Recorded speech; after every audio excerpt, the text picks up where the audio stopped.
Brother. Good morning sister. ஓம் சாந்தி. Good morning. ஓம் சாந்தி. குசி குசியா இருக்கீங்களா? குசியா இருக்கேன் சிஸ்டர். Okay, okay. இன்னைக்கு அப்பா பாசிட்டிவ் ஆனர் ஆகிறது எப்படி அப்படிங்கறத பத்தி சொல்லியிருக்காரு. அப்படி ஆகிறவங்களுடைய குழந்தைகளின் அடையாளம் எப்படி இருக்கும் அப்படின்னு கேள்வி பதில சூப்பரா சொல்லியிருந்தார் சிஸ்டர். சரிங்க சிஸ்டர். சரி, முரளி வாசிக்கலாம். அப்பாவோட மகா வாக்கியங்களை கேட்போம். தேதி ஏப்ரல் 3, 2025 காலை முரளி பாப்தாதா மதுபன். ஓம் சாந்தி. இனிமையான குழந்தைகளே, உங்களுடைய இந்த புதிய மரம் மிக இனிமையானது. இந்த இனிய மரத்திற்குத்தான் புழு பூச்சிகள் வருகின்றன. புழுக்களை அழித்து விடுவதற்கான மருந்து மன்மனாபவ. மன்மனாபவன என்ன அப்படின்னு தலைப்புல அப்பா சொல்லியிருக்காங்க. அதாவது உங்களுடைய இந்த புதிய மரம் இருக்கு இல்லையா, அதுதான் மிகவும் இனிமையான மரம். இந்த இனிமையான மரத்துலதான் புழுப்பூச்சிகள் நிறைய வரும் அப்படிங்கறத சொல்லியிருக்காரு. அப்ப இந்த புழுப்பூச்சிகளை எல்லாம் அழிக்கக்கூடிய ஒரே மருந்து, பூச்சி மருந்து எது அப்படின்னா மன்மனாபவா அப்படின்னு சொல்லியிருக்காரு. அந்த புதிய மரம்ன்றது இந்த பிராமணர்களின் மரம். அந்த பிராமணர்களின் மரத்துலதான் அது ஒரு இனிமையான மரமா இருக்கனாலதான் மாயையின் புழுப்பூச்சிகள்லாம் நிறைய வந்துட்டே போகும். அடிக்கடி அதுக்கு பூச்சி மருந்து அடிக்கணும் அப்படின்னு சொல்லியிருக்காரு. அந்த பூச்சி மருந்து எடுக்கக்கூடிய விஷயம் தான் மன்மனாபாவா அப்படின்னு இருக்காரு. அப்பா கேள்வி கேக்குறாங்க. பாசித் ஆனர் ஆகக்கூடிய குழந்தைகளின் அடையாளம் என்னவாக இருக்கும்? பதில்: அவர்கள் ஒரு பாடத்தில் மட்டுமல்ல, அனைத்து பாடங்களிலும் முழு கவனம் செலுத்துவார்கள். ஸ்தூல சரீர சேவையின் பாடம் கூட நன்றாக உள்ளது. அநேகருக்கு சுகம் கிடைக்கின்றது. இதனாலும் மார்க்குகள் சேமிப்பாகிறது. ஆனால் அதனுடன் கூடவே ஞானமும் வேண்டும் என்றால் நல்ல நடத்தையும் வேண்டும். தெய்வீக குணங்கள் மீது முழு கவனம் இருக்க வேண்டும். ஞானம் யோகம் முழுமையாக இருக்க வேண்டும். அப்போதுதான் பாசிட்டிவ் ஆனர் ஆக முடியும் அப்படின்னு சொல்லியிருக்காங்க. ஆமா, பாசிட்டிவ் ஆனர் ஆகணும் அப்படின்னா ஒரு சப்ஜெக்ட் இல்ல, 4 சப்ஜெக்ட்லயும் நல்ல கவனம் கொடுப்பாங்க.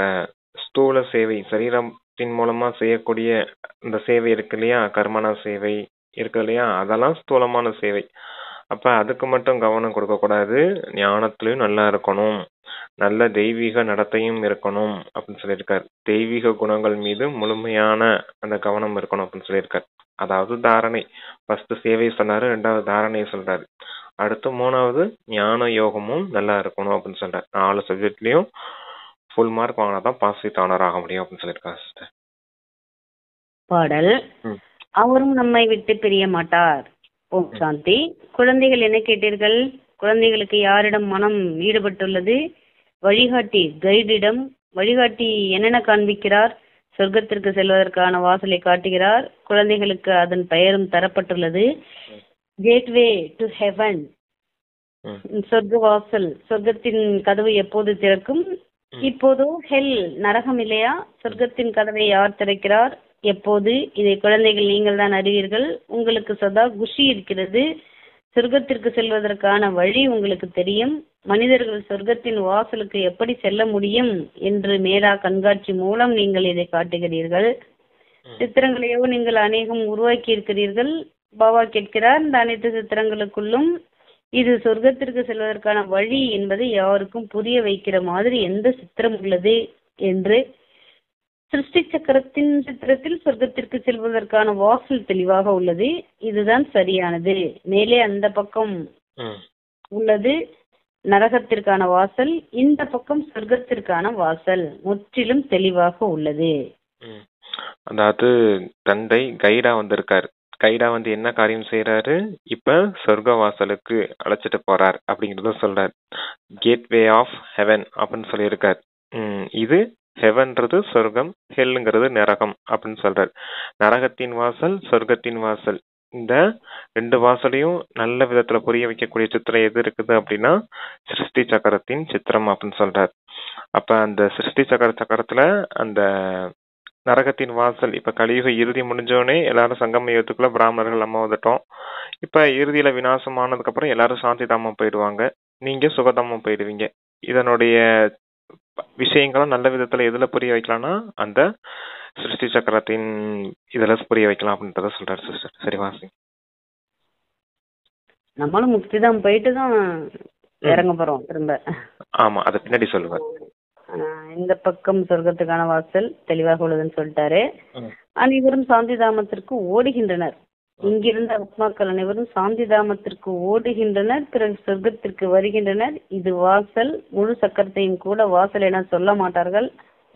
மேலே சங்கமயுகம் காட்டப்பட்டுள்ளதே, அதுதான் முழுமையான வாசல். அதன் மூலம் ஆத்மாக்கள் வெளிவருகின்றனர், பிறகு புது உலகத்திற்கு வருகின்றனர். மற்ற அனைவரும் சாந்தி தாமத்தில் இருந்து விடுகின்றனர். சாந்தி தாமத்தில் இருந்து விடுகின்றனர். முள் காட்டுகின்றது இது நரகம், அது சொர்க்கம் என்று. அனைத்திலும் நல்ல முதல் தரமான புரிய வைப்பதற்கான சித்திரம் இது. மிகவும் தெளிவாக உள்ளது. சொர்க்க வாசல், கேட்வே டு ஹெவன். இது புத்தி மூலம் புரிந்து கொள்ள வேண்டிய விஷயம் அல்லவா? அநேக தர்மங்களின் விநாசம், ஒரு தர்மத்தின் ஸ்தாபனை நடைபெற்று கொண்டிருக்கிறது. நீங்கள் அறிவீர்கள், நாம் சுகதாமத்திற்கு செல்வோம், மற்ற அனைவரும் சாந்தி தாமத்திற்கு சென்று விடுவார்கள். வாசலோ மிக தெளிவாகவே உள்ளது.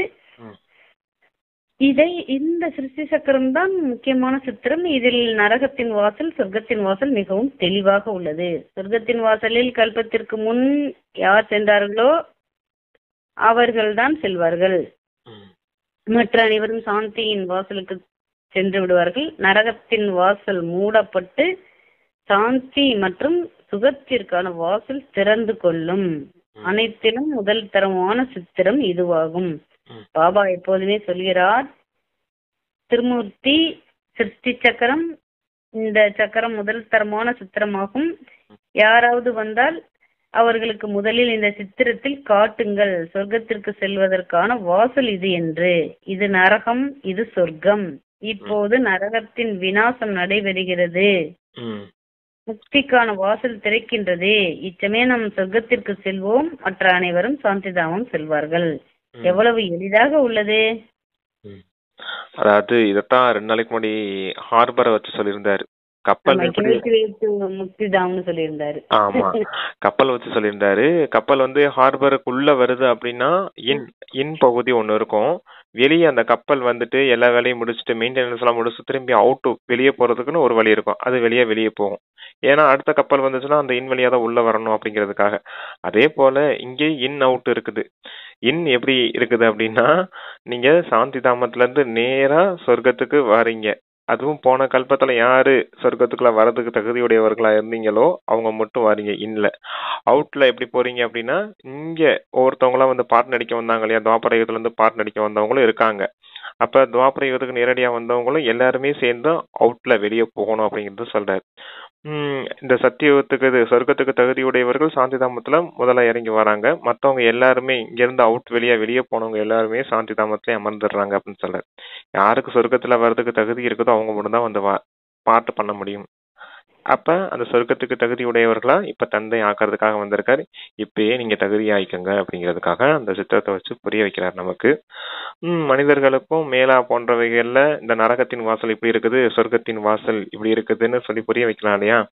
எல்லாரும் சொர்க்க வாசல்ன்ட்டு பெருமாள் கோயில போய் தேடிக்கிட்டு இருக்காங்க. உண்மையிலேயே சொர்க்க வாசல் எதுன்னு இந்த சக்கரத்தை வச்சு புரிய வச்சிடலாம் அப்படின்னு சொல்லியிருக்காரு. சரிங்க சிஸ்டர், வாசிங்க. அப்பா சொல்றாங்க, அனைவரும் எவ்வளவு எளிதாக உள்ளது. சொர்க்கத்தின் வாசலுக்கு அனைவருமே செல்ல மாட்டார்கள். அங்கோ இந்த தேவி தேவதைகளின் ராஜ்யம் தான் இருந்தது. உங்கள் புத்தியில் உள்ளது, சொர்க்கத்தின் வாசலுக்கு செல்வதற்காக நாம் இப்போது தகுதி உள்ளவர்களாக ஆகியிருக்கிறோம். எவ்வளவு எழுதுகிறோம் படிக்கிறோமோ அந்த அளவு சக்கரவர்த்தி ஆவோம். அவ்வாறு இன்றி அழுது சண்டை பிடித்தால் தரம் கெட்டு போவோம். அனைத்திலும் நல்ல சித்திரம் இந்த சிருஷ்டி சக்கரம். புத்தி மூலம் புரிந்து கொள்ள முடியும். ஒரு முறை பார்த்து விட்டால் பிறகு புத்தியை பயன்படுத்தி புரிந்து கொள்ள முடியும். குழந்தையாகியவங்களுக்கு நாள் முழுவதும் இந்த சிந்தனை இருக்க வேண்டும். எந்த சித்திரம் முக்கியமானதோ, எதை வைத்து நாம் நல்லபடியாக புரிய வைக்க முடியும் என்று. கேட்வே டு ஹெவன், இந்த ஆங்கில வார்த்தை மிக நன்றாக உள்ளது. இப்போது அநேக மொழிகள் ஆகிவிட்டன. ஹிந்தி என்ற சொல் இந்துஸ்தான் என்பதில் இருந்து வந்தது. இந்துஸ்தான் என்ற சொல் ஒன்றும் சரியானதல்ல. இதன் உண்மையான பெயர் பாரதமாகும். பாரத கண்டம் என சொல்கின்றனர். தெருக்கள் முதலியானவற்றின் பெயர்களும் மாறிவிடுகின்றன. கண்டத்தின் பெயர் மாற்றப்படுவதில்லை. மகாபாரதம் என்ற சொல் உள்ளது இல்லையா? அனைத்திலும் பாரதம் தான் நினைவு வருகின்றது. பாரதம் நமது தேசம் என பாடவும் செய்கின்றது. ம். இந்து தர்மம் என சொல்வதால் மொழியையும் இந்தி என்று ஆக்கிவிட்டனர். இவை சரியில்லாதவை. சத்தியுகத்தில் உண்மை மட்டுமே இருந்தது. உண்மையானவற்றை அணிந்து கொள்வது, உண்மையானதை உண்பது, உண்மையே பேசுவது இங்கே அனைத்தும் பொய்யானவையாக ஆகிவிட்டது. ஆக இந்த கேட்வே டு ஹெவன் இங்க வந்துட்டாரு இப்ப. ஆமா.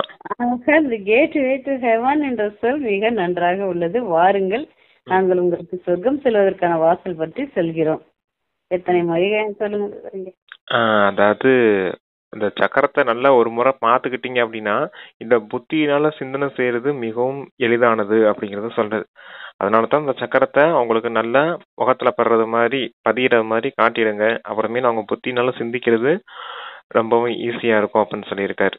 அப்புறம் இந்த பாரதம் எப்படிப்பட்டதுன்னா உண்மையான கண்டமா இருந்துச்சு. அதுக்கு உண்மையான பேரு பாரதம் அப்படிங்கிறது தான். மகாபாரதம் கூட பாரதம்ன்ற வார்த்தை இருக்குது இல்லையா? அப்ப உண்மையான இந்த கண்டத்துக்கு பேரு பாரதம் தான் அப்படின்னு சொல்றாரு. இதுக்கு பேர் ஹிந்துஸ்தான் கிடையாது.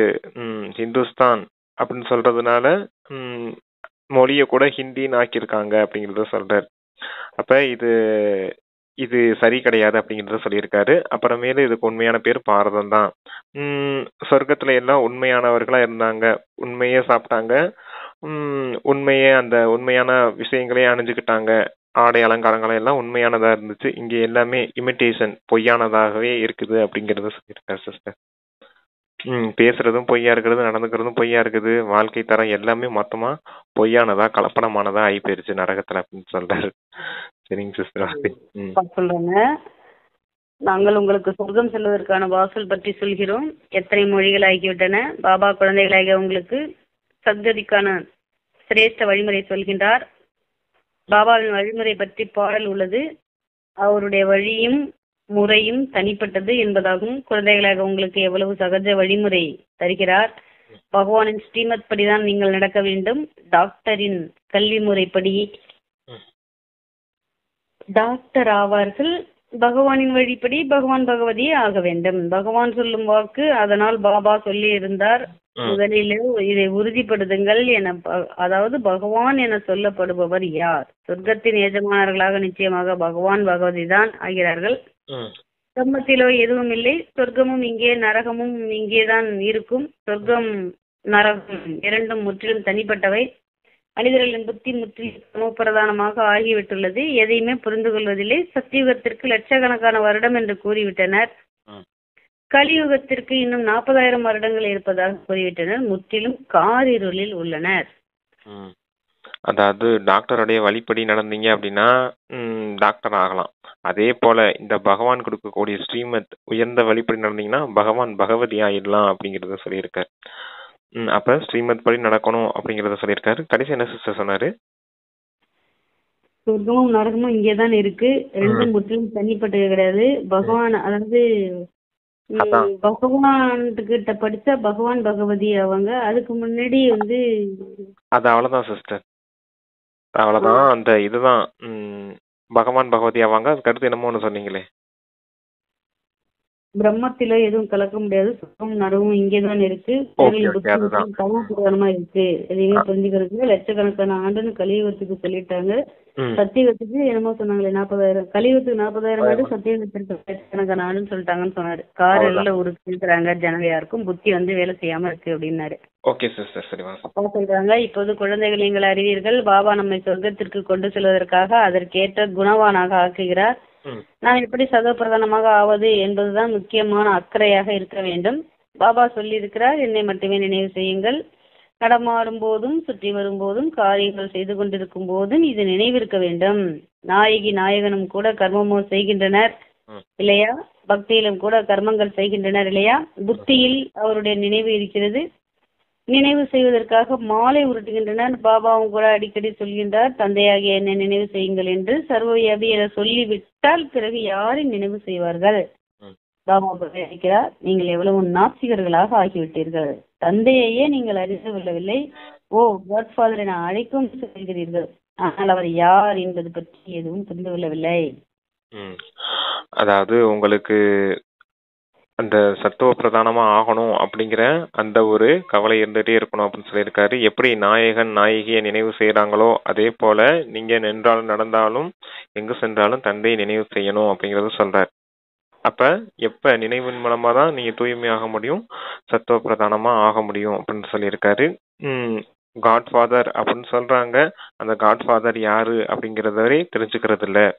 சர்வ வியாபின்னு சொல்லிட்டாங்க. சர்வ வியாபின்னு சொன்னா யாரை எப்படி எந்த இடத்துல வச்சு நினைவு செய்வீங்க, எல்லா இடத்துலயும் இருக்கான்னு சொல்லிட்டீங்கன்னா எங்க போய் நினைவு செய்ய முடியும் உங்களால அப்படிங்கறத சொல்லியிருக்காரு. அப்ப பகவானை பத்தி தெரிஞ்சுக்கலாம் அப்படின்னா உங்களை பத்தி எப்படி தெரிஞ்சுக்கிடுவீங்க, இந்த உலக நாடகத்தை பத்தி எப்படி தெரிஞ்சுக்கிடுவீங்க அப்படிங்கறத சொல்றேன்.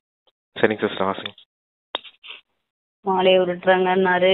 நினைவு செய்யுங்கள் சர்வ வியாபி என சொல்லிவிட்டால் பிறகு யாரு நினைவு செய்வீங்க? நான் இவ்வளவு நாஸ்திகர்களா ஆகியிருக்கீங்க. ஓ காட்ஃபாதர் என அழைக்கவும் செய்யறீங்க. அதனால அவர் யார் என்பது பற்றி எதுவும் புரிந்து கொள்ளவில்லை. ஆத்மா சொல்கிறது ஓ காட்ஃபாதர், ஆனால் ஆத்மா என்பது என்ன? ஆத்மா என்பது தனி, அவரை பரம ஆத்மா என்கின்றனர். அதாவது சுப்ரீம், மிக மேலானவர், உயர்ந்ததிலும் உயர்ந்தவர், சுப்ரீம் ரோல் இல்ல sorry brother, supreme soul, soul உயர்ந்ததிலும் உயர்ந்தவர், சுப்ரீம் சோல், பரமாத்மா, தன்னை பற்றி ஆத்மா பற்றிய ஞானம் உள்ளவர் யாரும் கிடையாது. நான் ஆத்மா, இது சரீரம், இரண்டு பொருட்களோ உள்ளன இல்லையா? இந்த சரீரம் 5 தத்துவங்களால் ஆனது. ஆத்மாவோ அவினாஷி, ஒரு புள்ளி, அது எந்த பொருளால் ஆனதாக இருக்கும். இவ்வளவு சிறிய புள்ளி சாது சன்னியாசிகள் முதலானோர் யாருக்குமே தெரியாது. இவர் கூட சில அநேக குருக்களுக்கு சீடராக இருந்தவர்.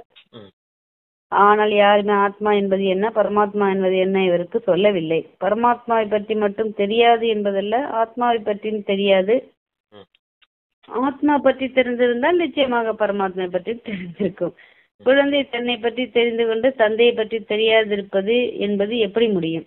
நீங்கள் இப்போது அறிந்து கொண்டு விட்டீர்கள். ஆத்மா என்பது என்ன, எங்கே வசிக்கிறது, ஆத்மா சூட்சமானது, இந்த கண்களால் காண முடியாது என்பதை மட்டுமே டாக்டர்கள் புரிந்துள்ளனர். பிறகு கண்ணாடி டாக்டர்கள் ஆத்மா ஆத்மா எப்படிப்பட்டது அப்படின்னு யாரும் தெரிஞ்சுக்கல, பரமாத்மா யாருன்னு தெரிஞ்சுக்கல அப்படின்னு சொல்றாரு. ஆத்மாவும் புள்ளியா இருக்குது, பரமாத்மா தந்தையும் புள்ளியா இருக்குது. அப்ப சன்னியாசிகள் சன்னியாசிகள் குருமார்கள் யாருக்குமே இந்த விஷயம் தெரியாது. இவர் கூட பல குருமார்களுக்கு சீடரா இருந்திருக்காரு அப்படின்னு பிரம்மா பாபா சொல்றாரு. அப்ப அந்த ஆத்மாவை பத்தியே தெரிஞ்சுக்கல, பரமாத்மா பத்தியே தெரிஞ்சுக்கல அப்படின்னா ஆத்மா பத்தி என்ன தெரியும் அப்படிங்கறத சொல்றாரு. இவங்களுக்கு தங்களை பத்தியும் தெரியல, பரமாத்மா தந்தையை பத்தியும் தெரியல. அப்புறம் எப்படி இவங்க தூய்மையாக முடியும்? தூய்மையா வாழ்றாங்க, அதாவது தூய்மையா வாழ்றாங்கன்னா காட்டுக்கு இல்லற வாழ்க்கையை விட்டுட்டு காம விகாரத்தை மட்டும் விட்டுட்டு வாழ்றாங்க. ஆனா உண்மையிலேயே இவங்களுக்குள்ள இருக்க பாவ கர்மங்கள் எதுவும் அழியறது இல்லை அப்படிங்கிறதுக்காக அதை சொல்றாரு சிஸ்டர். அதான் அந்த ஆத்மா இந்த கண்ணாடி கூட வைக்கிறாங்க அப்படின்னா என்ன விஷயம்னு சொல்ல வர. சரி வாசிங்க சிஸ்டர். ஆத்மா கண்ணாடி, அதாவது டாக்டர்கள் பற்றி தெரிந்திருக்கவில்லை, நீங்கள் இப்போது அறிந்து கொண்டு விட்டீர்கள். ஆத்மா என்பது என்ன, எங்கே வசிக்கிறது, அது வந்து சூட்சமானது, இந்த கண்ணால் காண முடியாது மட்டும்தான் தெரிஞ்சிருக்காங்க. உடல் உங்களை போன்ற, அதாவது சரீரம் வந்து பத்தியால எதனால ஆனதுன்னு சொன்னாரு. அப்புறம் ஆத்மா வந்து சூட்சமான பொருள், அது டாக்டர்களுக்கு எல்லாம் வந்து தெரியாது அப்படின்னு சொன்னாரு. இந்த கண்களால் காண முடியாதுன்னு மட்டுமே சொல்லியிருக்காங்க. பிறகு கண்ணாடி பெட்டியில் அடைச்சி வைப்பதால் எப்படி பார்க்க முடியும்? உலகத்தில் உங்களை போன்ற ஞானம் வேறு யாருக்கும் கிடையாது. நீங்கள் அறிவீர்கள், ஆத்மாவும் புள்ளி, பரமாத்மாவும் புள்ளி. ஆத்மாக்கள் நாம் தூய்மையற்ற நிலையிலிருந்து தூய்மையாகவும், தூய்மையான நிலையிலிருந்து தூய்மையற்றதாக ஆகிறோம். அங்கோ பதித்த ஆத்மா இருப்பதில்லை. அங்கிருந்து அனைவரும் தூய்மையானவராக தான் வருகின்றனர், பிறகு தூய்மையற்றவராக ஆகின்றனர். பிறகு பாபா வந்து பாவனமாக்குகிறார். இது எளிதானதிலும் எளிதான விஷயம். நீங்கள் அறிவீர்கள், நம் ஆத்மாக்கள் 84 பிறவிகளின் சக்கரத்தை சுற்றி வந்து இப்போது தமோ பிரதானமாக ஆகிவிட்டுள்ளோம். நாம் தான் 84 பிறவிகள் எடுக்கிறோம். இது ஒருவரின் விஷயம் கிடையாது. பாபா சொல்கிறார், நான் புரிய வைப்பது இவருக்கு கேட்டது. நான் இவருக்குள் பிரவேசமாகி இருக்கிறேன், இவருக்கு சொல்கிறேன், நீங்கள் கேட்கிறீர்கள். இது ரதம் ஆகும். ஆக பாபா புரிய வைத்துள்ளார், கேட்வே டு ஹெவன். ஆத்மாங்கிறது தூய்மையற்ற நிலையிலிருந்து தூய்மையாகும், தூய்மையான நிலையிலிருந்து தூய்மையற்றதாகும். ஆனா தந்தை யாரா இருக்காரு? தூய்மை, பதித்த பாவலரா இருக்காரு. தூய்மையற்றவர்களை எல்லாம் தூய்மையாக்கக்கூடியவரா மட்டும் இருக்காரு. இந்த விஷயமும் யாருக்கும் தெரியாது அப்படிங்கிறாரு. அதாவது ஆத்மா சத்துவ ரஜோ தமோ நிலையில இப்படி இறங்கி வர வேண்டியது இருக்குது. ஆனா பரமாத்மா எப்பவுமே சத்துவ பிரதான நிலையிலே இருக்காரு. நீங்க 84 பிறவிகளின் சக்கரம் எடுக்கிறீங்க, சக்கரத்துல சுத்தி வரீங்க, பிறப்பிறப்பு சக்கரத்துல வரீங்க. அவர் ஒருபோதும் பிறப்பிறப்பு சக்கரத்துல வரதில்லை அப்படிங்கறத சொல்றாரு சிஸ்டர். அப்ப இவருக்குள்ள நேரடியா பரமாத்மா பிரவேசம் ஆகிறார். மற்றபடி அவர் எந்த தாயின் கர்ப்பத்திலையும் வரதில்லை அப்படிங்கிறத சொல்றாரு. ஏன் அப்படின்னா இப்படி வந்துட்டா அப்படின்னாலே பிறப்பிறப்பு சக்கரத்துல வந்த கணக்கு உண்டாயிடும். அப்ப சத்துவ ரஜ தமோ நிலையில இறங்கி வர வேண்டியது இருக்கும். அதனாலதான் டைரக்டா நேரடியா பிரம்மாவோட பிரவேசம் ஆகிறார் அப்படிங்கிறத சொல்லியிருக்காங்க. சரிங்க சிஸ்டர் வாசி. அவரு மனித பிறவி எடுத்துட்டாருன்னா நம்மள மாதிரி போன ஜென்மம் முடிஞ்ச அடுத்த ஜென்மெல்லாம் மறந்துடுவாரு. அப்புறம் நம்மள இந்த மாதிரி சங்கம யுகத்துல வந்து காப்பாத்தி ஒரு கேட்வே டு ஹெவனுக்கு ஆள் வேணும்ல, ஆத்மா வேணும்ல சொல்றதுக்கு. அதனால அவர் ஜென்மம் எடுக்காம இருக்கிறாரு அப்படிங்கிற சமைக்க நமக்கு கொடுக்குறாங்கப்பா பண்ண வேண்டும் இன்று. அதனால் கூடவே புரிய வைக்க வேண்டும். சத்தியுகத்தில் இருந்த தேவி தேவதா தர்மம் மறைந்து விட்டுள்ளது, யாருக்கும் தெரியாது. கிறிஸ்தவர்களும் முதலில் சதோ பிரதானமாக இருந்தனர், பிறகு மறுபிரிவி எடுத்து தம பிரதானம் ஆகிவிடுகின்றனர். கிறிஸ்தவர்களை பத்தி சொல்றாரு. மரமும் கூட நிச்சயமாக பழையதாக ஆகிவிடுது. இது பலவிதமான தர்மங்களின் மரமாகும். மரத்தின் கணக்குப்படி மற்ற அனைத்து தர்மங்களும் பின்னால் வருகின்றன. இந்த டிராமா ஏற்கனவே உருவாக்கப்பட்டது. சத்தியுகத்தில் வருவதற்கான வாய்ப்பு வேறு யாருக்கும் கிடைத்து விடாது. இதுவோ அனாதியாக உருவாக்கப்பட்ட விளையாட்டாகும். சத்தியுகத்தில் ஒரே ஒரு ஆதி சனாதன புராதன தேவி தேவதா தர்மம் தான் இருந்தது. இப்போது குழந்தைகளாக உங்கள் புத்தியில் உள்ளது, நாம் சொர்க்கத்திற்கு சென்று கொண்டிருக்கிறோம். ஆத்மா சொல்கிறது, நாம் தம பிரதானமாக இருக்கும் போது எப்படி வீட்டுக்கு செல்ல முடியும், சொர்க்கத்திற்கு எப்படி செல்ல முடியும்? அதற்காக சதோ பிரதானம் ஆவதற்காக யுக்தியும் பாபா சொல்லி இருக்கிறார். அதாவது இப்ப தந்தை வந்து ஆதிசனாதன தேவி தேவதா தர்மத்தை ஸ்தாபனை செய்யறார். சத்தியுகத்துக்கு வரதுக்கு எல்லாருக்கும் தகுதி உடையவர்களும் ஆக முடியாது. கிறிஸ்தவர்களை கூட சொல்றாங்க சொர்க்கம், அதாவது கிறிஸ்துவ முன்னாடி 3000 வருஷத்துக்கு முன்னாடி சொர்க்கம் இருந்துச்சு அப்படின்னு. அப்ப 3000 வருஷத்துக்கு முன்னாடி சொர்க்கம் இருந்துச்சுன்னா அது எப்படி இருந்துச்சு, யார் உருவாக்கணும் அப்படிங்கிற எந்த விஷயமும் அவங்களுக்கு தெரியாது அப்படிங்கறத சொல்லிட்டு இருக்காரு சிஸ்டர். சரி வாசிங்க. எப்படி சொல்ல முடியும்? சரி, ஓகே. பாபா சொல்கிறார், என்னைத்தான் பதித்த பவனர் என்று சொல்கின்றனர். தன்னை ஆத்மா என உணர்ந்து தந்தையை நினைவு செய்யுங்கள். பகவான் தன்னை ஆத்மா என உணர்ந்து தந்தையை நினைவு செய்யுங்கள் பகவான் சொல்கிறார் என்பது எழுதப்பட்டுள்ளது. இதையும் அனைவரும் சொல்லிக் கொண்டே உள்ளனர். கிறிஸ்துவுக்கு இத்தனை ஆண்டுகளுக்கு முன் பாரதம் சொர்க்கமாக இருந்தது, ஆனால் எப்படி ஆயிற்று, பிறகு எங்கே போனது என்பது யாருக்கும் தெரியாது. சொல்லிட்டாரு இல்லையா, முன்னாடி அதை சொன்னாரு, அதை இப்படி திருப்பி சொல்லியிருக்காரு. சரிங்க சிஸ்டர். தெரியாது. நீங்கள் நன்றாக அறிந்து கொண்டிருக்கிறீர்கள். முன்பு இவ்விஷயங்கள் பற்றி அறியாமல் இருந்தீர்கள். உலகத்தில் இதுவும் யாருக்கும் தெரியாது. அதாவது ஆத்மாதான் நல்லதாகவோ கெட்டதாகவோ ஆகின்றது. ஆத்மாக்கள் அனைவருமே குழந்தைகள், தந்தையை நினைவு செய்கின்றனர். தந்தை அனைவருக்கும் நாயகனாக உள்ளார், அனைவரும் நாயகிகள். இப்போது குழந்தைகள், நீங்கள் அறிவீர்கள், அந்த நாயகன் வந்து விட்டார், மிக இனிமையான நாயகன். இல்லை என்றால் அனைவரும் அவரை ஏன் நினைவு செய்கின்றனர்? வாயிலிருந்து பரமாத்மாவின் பெயர் வெளிவருவதில்லை என்பது போன்றவர்கள் யாரும் இருக்க மாட்டார்கள். எந்த ஒரு மனிதருடைய அறிந்து கொள்ளவில்லை, அவ்வளவு எந்த ஒரு மனிதருடைய அறிந்து கொள்ளவில்லை, அவ்வளவுதான். அதாவது எல்லாரும் பரமாத்மா அப்படின்னு சொல்லுவாங்க, ஆனா விஷயத்தை பத்தி தான் தெரிஞ்சுக்கல அப்படிங்கறத சொல்ற. ஆத்மா பரமாத்மா பகவானுடைய வாட்சா அப்படின்லாம் சொல்லி தெரிஞ்சு வச்சிருக்காங்க, ஆனா அந்த விஷயம் தான் உங்களுக்கு புரியல அப்படிங்கறத சொல்ற. சரி வாசு. இனிமையான நாயகன் அப்படின்லாம் சொல்லி நினைக்கிறாங்க, சொல்றாங்க. ஆனா வாயிலிருந்து பரமாத்மாங்கிற பேர் வந்து வருது, ஆனா அவர் யாரு, எப்படிப்பட்டவரா இருக்காருங்கிறத வந்து தெரிஞ்சுக்கல அப்படின்னு வந்து சொல்றாங்க. ஆத்மா ஆசிரியர் என்பதை நீங்கள் அறிவீர்கள். ஆத்மாக்களுக்கும் கூட பூஜை நடைபெறுகிறது இல்லையா? யார் பூஜைக்கு உரியவர்களாக இருந்தனரோ அவர்கள் பிறகு தங்களின் ஆத்மாவையே பூஜிக்க தொடங்கினர். முன் பிறவியில் பிராமண குலத்தில் பிறந்திருக்கலாம். ஸ்ரீநாத்துக்கு போக் பிரசாதம் வைக்கப்படுகின்றது, அதை உண்பதோ பூஜாரிகள். இவை அனைத்தும் பக்தி மார்க்கம். போக் என்னமோ யாருக்கு படைக்கிறாங்க, பகவானுக்கு படைக்கிறான்னு சொல்லிட்டு அந்த குருமார்கள் தான் சாப்பிடுவாங்க, அதாவது தலைமை பூசாரிகள் தான் அங்க சாப்பிடுவாங்க ஸ்ரீநாத் கோயில்ல அப்படிங்கிறத சொல்லியிருக்காரு. இங்கதான் ஆத்மாக்களான உங்களுக்கு தான் அவங்களும் பூஜை செய்துட்டு இருக்காங்க, நீங்களும் உங்களுக்கு நீங்களே பூஜை செய்துட்டு வந்திருக்கீங்க அப்படிங்கறத சொல்ற. சாலி கிராமம்லாம் வச்சு பூஜை செய்யறோம் அப்படின்னா அது ஆத்மாவினுடைய நினைவு சின்னம். லிங்கம் வச்சு பூஜை செய்யறது அது பரமாத்மாவின் நினைவு சின்னம். அப்புறம் தேவி தேவதைகளா வாழ்ந்தது நம்ம தான். நம்மளுக்கு நம்மளே எனக்கு அதை கொடுங்க தேவி, இதை கொடுங்க தேவி, நம்ம தான் போய் கோயிலையும் வேண்டிட்டு வந்துட்டோம் அப்படிங்கறத சொல்லியிருக்காரு. ஓகே சிஸ்டர், அதானே அந்த முந்தின பிறவியில அந்த பிராமண ஆத்மாவா பிறந்திருந்தாதான் இந்த சம்ஸ்காரம்லாம் வரும் அப்படிங்கறதையும் சொல்லியிருக்காரு. இப்ப எப்படின்னா ஆத்மா சம்ஸ்காரத்தை எடுத்துட்டானே போகும். துவாபர யுகத்துல கூட யாரு நல்ல சாஸ்திரங்கள் வித்வான்களா இருக்காங்களோ அவங்களுக்கு அதே சம்ஸ்காரம் தான் அடுத்த பிறவிலையும் வரும் அப்படிங்கிறதுக்காக அந்த பிராமணர்கள் முந்தின பிறவியில இவங்க பிராமணனா பிறந்திருப்பாங்க அப்படிங்கறத சொல்லியிருக்காரு.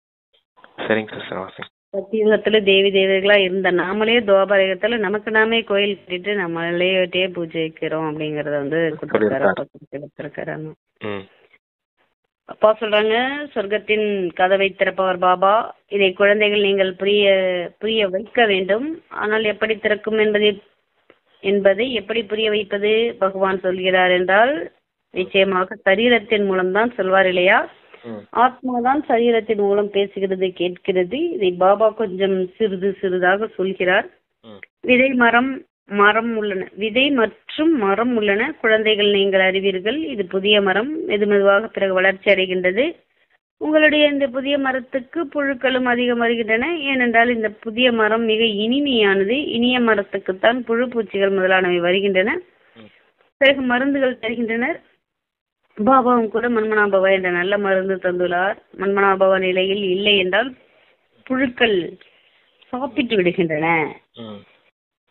கிருமிகள் உள்ள பொருள் எதற்கு பயன்படும்? அதுவோ வீசி எறியப்பட்டுவிடும். எங்கே உயர்ந்த பதவி, எங்கே கீழான பதவி, வேறுபாடு உள்ளதில்லையா? இனிமையான குழந்தைகளுக்கு புரிய வைத்துக் கொண்டே இருக்கிறார். மிக இனிமையிலும் இனிமையராக ஆகுங்கள். யாரிடமும் உப்பு நீராக ஆகாதீர்கள். ஆக குழந்தைகளும் இனிமையானவர்களாக ஆக வேண்டும். யாருடைய அதிர்ஷ்டத்திலாவது இல்லை என்றால் முயற்சி என்ன செய்வார்கள்? ஃபெயில் ஆகி விடுகின்றனர். ஆசிரியரோ உயர்ந்த அதிர்ஷ்டத்தை உருவாக்குவதற்காக படிப்பு சொல்லித் தருகிறார். சொல்றீங்களா பிரதர்? போயிட்டே இருக்கு பாரு. அதாவது சொர்க்கத்தின் வாசலை திறந்து வைக்கக்கூடியவர் யாரா இருக்காரு? பரமாத்மா தான் அப்படிங்கறத சொல்லியிருக்காரு. அடுத்து உங்களுடைய இந்த மரம் இனிமையான புதிய மரமா இருக்குது. அதனாலதான் இதுல புழு பூச்சிங்க நிறைய வருது அப்படின்னு சொல்லியிருக்காரு. அப்ப இந்த புழு பூச்சிகள் எல்லாம் ஒழிக்கக்கூடிய ஒரே விஷயம், அந்த பூச்சிகளுக்கெல்லாம் மருந்தடிக்கிறதுக்கு ஒரே விஷயம் இந்த மன்மனாபாவா தான். இந்த மன்மனாபாவா அப்படிங்கிற மருந்தடிச்சிங்க அப்படின்னா அந்த பூச்சி எல்லாம் இறந்து போயிடும் அப்படிங்கறத சொல்றாரு. இந்த புழு பூச்சிங்கிறது மாயையை சொல்றாரு, ராவணன்னு சொல்றாரு. அதுதான் அசுத்தமான விஷயத்துல இருக்கக்கூடியதான் இந்த புழு பூச்சிகள். அதான் சொல்றாரு. அப்பா இந்த இனிமையான மரத்துல புழு பூச்சிகள் நிறைய வரும், இதுக்கு மன்மனாபாவ மந்திரத்தை போட்டு அழிச்சிருங்க அப்படின்னு சொல்லியிருக்காரு. சரிங்க சிஸ்டர் வாசிங். உப்பு தண்ணி மாதிரி இருக்கக்கூடாது. ஆனால் அதிர்ஷ்டத்தில் இல்லை என்றால் முயற்சி என்ன செய்வார்கள்? ஃபெயில் ஆகி விடுகின்றனர் அப்படின்னு சொல்றாரு. அப்பா சொல்றாங்க, நீங்கள் பார்க்கிறீர்கள், மாணவர்கள் வகுப்பில் தெரிந்து கொள்ள முடியும் யார் எந்த பாடத்தில் சாமர்த்தியசாலியாக என்று. இங்கேயும் அது போலத்தான் ஸ்தூல சேவையின் பாடமும் கூட உள்ளதில்லையா? எப்படி சமையலறை பொறுப்பாளர் பண்டாரி உள்ளார் என்றால் அநேகருக்கு சுகம் கிடைக்கிறது. அனைவரும் எவ்வளவு நினைவு செய்கின்றனர். இதுவோ சரிதான். இந்த சப்ஜெக்டினாலும் கூட மார்க்குகள் கிடைக்கின்றன. ஆனால் பாசிட் ஆனர் தகுதியுடன் தேர்ச்சி பெற்றவராவதற்கு ஒரு பாடத்தில் மட்டுமில்லை, அனைத்து பாடங்களும் மீதும் கவனம் செலுத்த வேண்டும். கவனம் வேண்டும், நடத்தையும் அதுபோல் இருக்க வேண்டும், தெய்வீக குணங்களும் இருக்க வேண்டும். கவனம் வைப்பது நல்லது. பண்டாரியிடம் யாராவது வந்தாலும் சொல்வார், மன்மனாபவ சிவபாபாவை நினைவு செய்வீர்களானால் விகர்மங்கள் விநாசமாகும். மேலும் நீங்கள் சொர்க்கத்தின் எஜமானராகி விடுவீர்கள். பாபாவை நினைவு செய்து கொண்டே மற்றவர்களுக்கும் அறிமுகம் கொடுத்து கொண்டே இருங்கள். ஞானமும் யோகமும் வேண்டும், மிகவும் சுலபம். முக்கியமான விஷயமே இதுதான். அதாவது இந்த பண்டாரி சமையல் செய்யக்கூடியவங்க இருக்காங்க அப்படின்னா அவங்க சரீரத்தின் மூலமா சேவை செய்யறாங்க அப்படின்னா அவங்களுக்கு அதுக்கான மார்க்கும் கிடைக்குது அப்படின்னு சொல்றாரு. முதல்ல இனிமையானவர்களா இருக்கணும், உப்பு தண்ணீர் போல கரிக்க கூடாது அப்படின்னு சொன்னது அது தாரணைக்கு சொன்னாரு. அடுத்து பண்டாரிய சொல்றது சேவைக்கு சொல்றாரு. இதனோடு கூடவே உங்களுக்கு என்ன வேணும்? ஞானமும் வேணும், யோகமும் வேணும். அதாவது ஞானம், யோகம், தாரணை, சேவை 4 சப்ஜெக்ட்லயும் நல்லா இருந்தாதான் பாசிட்டிவ் ஆனர் ஆக முடியும் அப்படிங்கிறதுக்கு அதை சொல்லியிருக்காரு சிஸ்டர். சரி வாசி. அப்பா சொல்றாங்க, இதுதான் பார்வையற்றவர்களுக்கு ஞானம் மிகவும் வேண்டும், மிகவும் சுலபம். முக்கியமான விஷயமே இதுதான். பார்வையற்றவர்களுக்கு ஊன்றுகோலாக ஆக வேண்டும். கண்காட்சிக்கும் கூட யாரையாவது அழைத்து செல்லுங்கள், வாருங்கள், நான் உங்களுக்கு சொர்க்கத்தின் வாசலை காண்பிக்கிறேன் என்று. இது நரகம், இது சொர்க்கம். பாபா சொல்கிறார், என்னை நினைவு செய்யுங்கள், தூய்மையாகுங்கள், அப்போது நீங்கள் தூய்மையான உலகத்தின் எஜமானராகி விடுவீர்கள். மன்மனாபவ. அப்படியே உங்களுக்கு கீதை சொல்கிறோம். அதனால் பாபா சித்திரங்களை உருவாக்க செய்துள்ளார். கீதையின் பகவான் யார்? சொர்க்கத்தின் வாசலை யார் திறக்கிறார்? திறப்பவர் சிவபாபா. கிருஷ்ணர் அதை கடந்து செல்கிறார். ஆனால் பெயர் கிருஷ்ணருடையதை வைத்து விட்டனர். முக்கியமான சித்திரங்களே 2, மற்றவை எல்லாம் சிறிய துண்டுகள் போன்றவை. குழந்தைகள் மிக இனிமையானவர்களாக ஆக வேண்டும், அன்போடு உரையாட வேண்டும், மனம் சொல் செயலால் அனைவருக்கும் சுகம் கொடுக்க வேண்டும். பாருங்கள், பண்டாரி அனைவரையும் குஷிப்படுத்துகிறார் என்றால் அவருக்காக பரிசும் கொடுக்க வருகின்றனர். இதுவும் சப்ஜெக்ட் இல்லையா? பரிசு கொண்டு வந்து அவர் சொல்கிறார், நான் ஏன் உங்களிடமிருந்து இதை பெற வேண்டும். என்னன்னு புரியல பிரதரிங்க. சரி, இருங்க சொல்லிடலாம். முடிஞ்சிருச்சு அந்த ஒரு வார்த்தை தான். பிறகு எனக்கு உங்கள் நினைவாகவே இருந்து கொண்டிருக்கும். சிவபாபாவின் பொக்கிஷத்திலிருந்து கிடைக்கிறது என்றால் நமக்கு சிவபாபாவின் நினைவு இருக்கும். அச்சா, ஓம் சாந்தி. நீங்க கண்காட்சிக்கெல்லாம் அழைச்சிட்டு போறீங்க. பார்வையற்றவர்கள், அதாவது ஞானம் இல்லாதவர்களுக்கு ஒன்றுகோலாகி இப்ப அவங்களுக்கு ஞானத்தின் கண் கொடுக்குறீங்க அப்படின்னு சொல்றாரு. அப்புறம் எண்ணம் சொல் செயலால எந்த ஒரு தவறு செய்யக்கூடாது, எல்லாத்துக்கும் சுகம் கொடுக்கணும்ன்றாரு. ஆமா, எந்த ஒரு தவறும் செய்யக்கூடாது, எல்லாத்துக்கும் சுகம் கொடுக்கக்கூடியவர்களா இருக்கணும் அப்படின்னு சொல்லியிருக்காரு. அடுத்து இந்த பண்டாரிங்க கிட்ட வந்து, அதாவது ஏதாவது பகவான் யார், சொர்க்கத்தின் வாசலை யார் திறக்கிறார் என்பதை காட்டுகிறேன். கிருஷ்ணரை பத்தி சொன்னாரு. கிருஷ்ணர் அதை கடந்து செல்கிறார். ஆனால் கிருஷ்ணனுடைய பெயரை வச்சுட்டாங்கன்னு சொன்னாரு. அதாவது சிவபகவான் வந்து அந்த சொர்க்கத்தின் வாசலை திறக்கிறாரு. சொர்க்கத்தின் வாசலை கடந்து போறவர் கிருஷ்ணரா இருக்கார். ஆனா கீதையில வந்து கிருஷ்ணருடைய பகவானுடைய மகா வாக்கியம் அப்படின்னு சொல்லிட்டாங்க அப்படிங்கறத சொல்ற. ஆனா சொர்க்கத்தின் வாசலை திறக்கக்கூடியவர் யாரா இருக்காரு? சிவ பரமாத்மாவா இருக்காரு. கிருஷ்ணர் வந்து அந்த சொர்க்கத்தை கடந்து செல்லக்கூடியவரா இருக்காரு அப்படின்னு சொல்ற. அடுத்து பண்டாரி தானே சிஸ்டர்? அது என்ன, அவது என்ன சொல்றாங்க சொல்லட்டா? பத்தி சொன்னாரு. சொர்க்கத்தின் வாசலை யார் திறக்கிறார் அதெல்லாம் சொன்னாரு. அவ்வளவுதான் பிரதர்.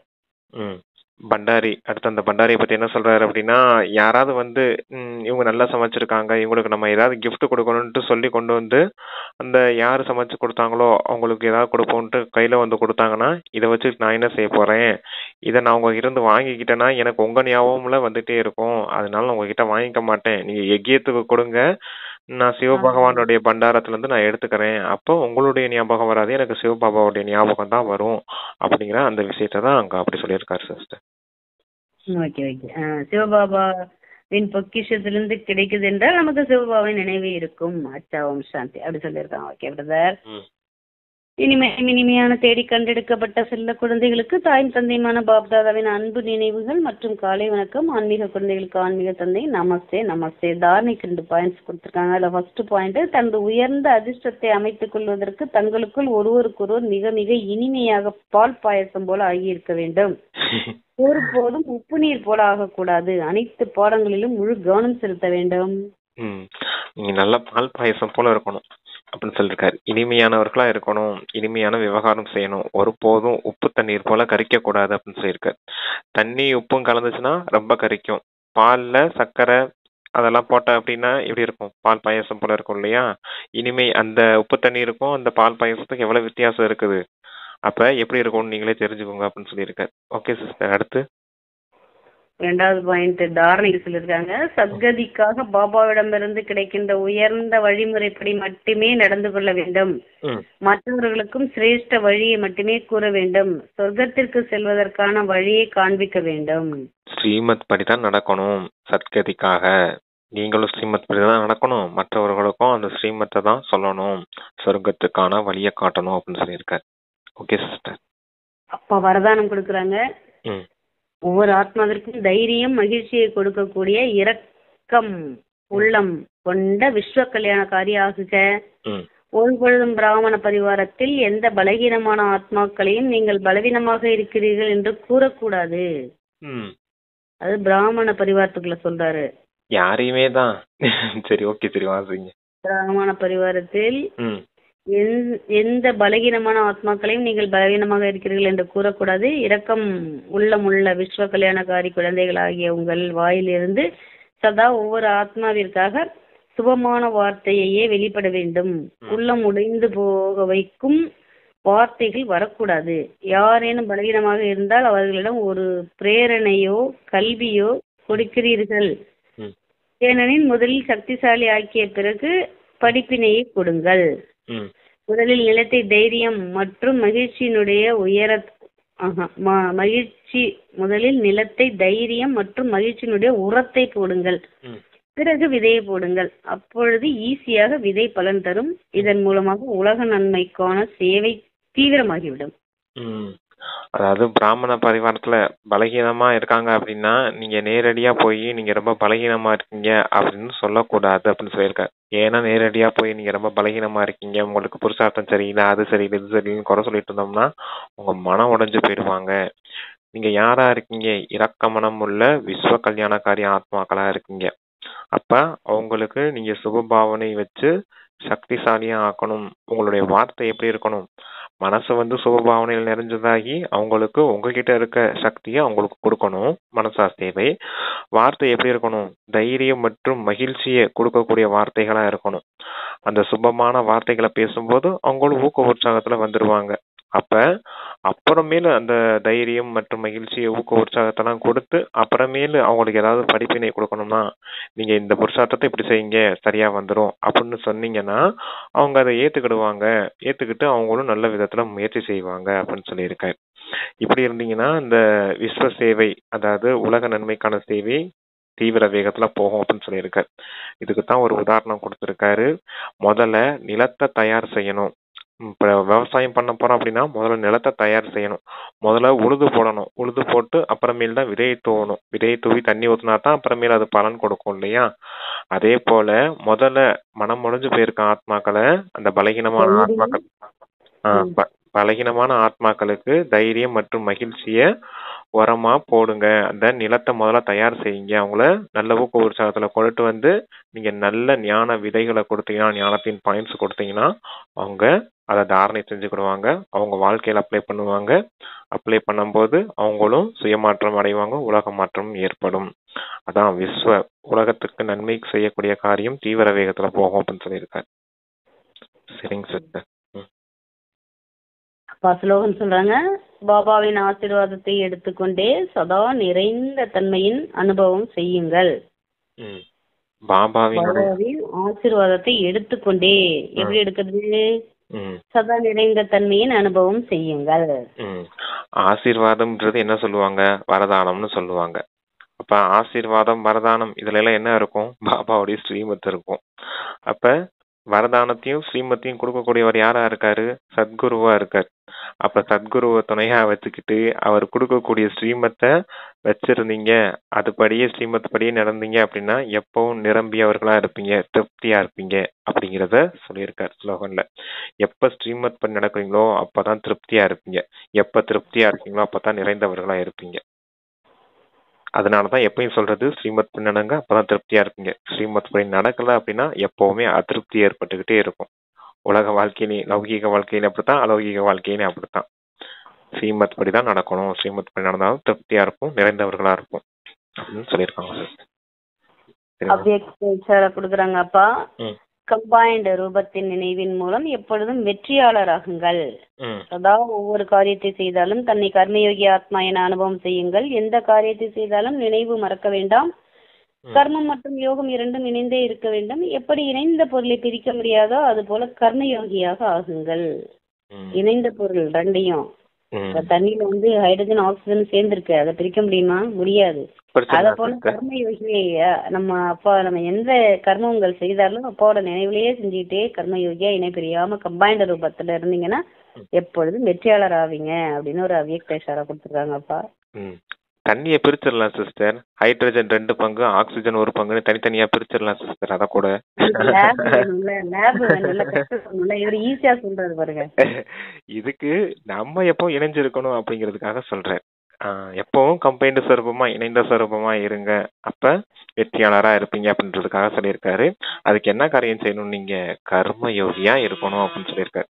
கர்ம யோகி எப்படி இருக்குது, நான் ஆத்மா கருவியா இருக்கேன், செய்பவர் செய்விப்பவர் இறைவன் தந்தையா இருக்காரு அப்படிங்கிற நினைவுல இருந்து நீங்க என்ன செய்யணும், இந்த கர்மேந்திரியங்களை நடத்தணும். இந்த கர்மேந்திரியங்கள் மூலமா நான் காரியம் செய்யக்கூடிய ஆத்மா, நான் வெறும் கருவி தான், செய்பவர் செய்விப்பவர் தந்தை தான். இந்த நினைவுல இருந்தீங்கன்னா கர்மயோகியா எப்பவும் இருப்பீங்க அப்படின்னு சொல்றாரு. ஆத்ம உணர்வுல இருந்து இந்த கர்மேந்திரியங்கள் நடத்தணும், அதே ஆத்ம உணர்வுல இருந்து தந்தை நினைவு செய்யக்கூடியவர்களாகவும் இருக்கணும் அப்படிங்கிறதுக்காகத்தான். எப்ப செய்பவர் செய்விப்பவர் அப்படிங்கிற நினைவு இருக்குதோ அப்ப நீங்க ஆட்டோமேட்டிக்கா கர்மயோகியாவே இருப்பீங்க. அது ஒரே வரிதான், கர்மயோகி ஆகிறதுக்கு ஒரே பாயிண்ட், செய்பவர் செய்விப்பவர் இறைவன், நான் வெறும் கருவிதான். நேத்து கூட சொல்லியிருந்தார் இல்லையா, நான் முந்தா நேத்து கூட சொல்லியிருந்தார் நினைக்கிறேன், நான் கருவி அப்படிங்கிற உணர்வுல இருங்க, அப்ப ஈஸியா மாயையை வென்றவரா இருப்பீங்க அப்படின்னு. நம்பர் 1 ஆகிறதுக்கு கூட ஆதாரம் அதுதான் அப்படின்னு சொல்லியிருந்தார். அதத்தான் இங்கேயும் சொல்லியிருக்காரு, இணைந்த ரூபம் கம்பைன்டு சொரூபம் ஆகணும்னா கர்மயோகியா இருங்க அப்படின்னு சொல்லியிருக்காரு. செய்பவர் செய்விப்பவர் பரமாத்மா. நம்ம உடல்ல ஆத்மா கரண் கரவர்கார், ஆத்மா செய்யுது இந்த கர்மேந்திரியங்களை பயன்படுத்தி. ஆமா, நான் வெறும் கருவி அப்படிங்கிற உணர்வுல இருக்கணும். செய்பவர் செய்விப்பவர் தந்தை தான், நான் கிடையாது, நான் வெறும் கருவியா இருக்கேன் இந்த உடம்புல. இந்த கர்மேந்திரியங்களை அப்பா சொன்ன ஸ்ரீமத் படி நடத்தக்கூடியவனா இருக்கேன், அவ்வளவுதான். ஆத்மா தானே நினைக்குது, ஆத்மா தானே சாப்பிடுது, ஆத்மா தானே நடக்குது, ஆத்மா தானே பாக்குது, கரண் கரவர்கார் ஆத்மா தான். ஆனா மனம் புத்திய ஸ்ரீமத் படி நம்ம நடத்திட்டு போனோம்னா ஆத்மா அப்ப மனம் புத்தி ஸ்ரீமத் படி நடக்குதுன்னா அங்க நான் இல்லையா, என்னுடைய மன்மத் படி நான் நடக்கல இல்லையா, ஸ்ரீமத் படி நடக்கிறேன். ஸ்ரீமத்னா யாரு கொடுத்தது, பரமாத்மா கொடுத்தது இல்லையா. அப்ப பரமாத்மாவுடைய துணையிலேயே நான் வெறும் கருவியா இருந்து இந்த கர்மேந்திரியங்கள் நடத்தக்கூடியவனா இருக்கேன் அப்படிங்கிறது கொஞ்சம் ஆழமான விஷயம்தான். புதுசா வரவங்களுக்கு அது கொஞ்சம் புரிஞ்சுக்க முடியாம இருக்கும், போக போக பழகிடாது. Okay sister. பாபாவுக்கு நன்றி. Thanks brother. ஓம் சாந்தி. ஓம் சாந்தி. Thank you sister. தேங்க்யூ பாபா.